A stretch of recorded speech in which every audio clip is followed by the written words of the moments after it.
الحمد لله وكفى والصلاة على عباده المصطفى خصوصا على أشرف خلق الله وأعظم خليفة الله وأعظم حبيب الله في الأرض والسماء سيدنا ومولانا محمد وعلى آله وصحبه أجمعين.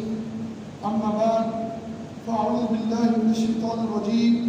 بسم الله الرحمن الرحيم. ورفعنا لك ذكرك. صدق الله العظيم. وقال مولى تعالى في كتابه المبين. بسم الله الرحمن الرحيم. قل إن كنتم تحبون الله فاتبعوني يحببكم الله. صدق الله العظيم. قال رسول الله صلى الله عليه وآله وسلم: لا يؤمن أحدكم حتى أكون أحب إليه من والده وولده والناس أجمعين.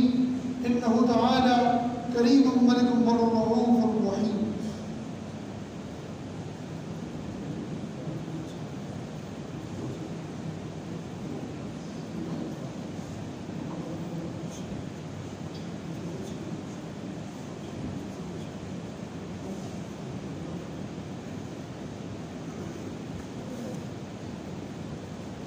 الحمد لله نحمده ونستعينه ونستغفره ونؤمن به ونتوكل عليه.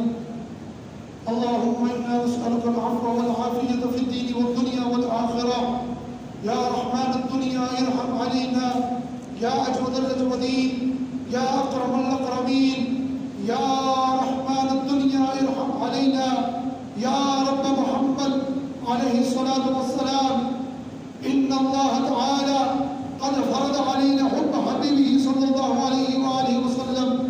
يا أحباب رسول الله صلى الله عليه وآله وسلم، اعلموا وافهموا واكبروا أن الله سبحانه وتعالى قد فرض علينا حبه وحب حبيبه صلى الله عليه وآله وسلم.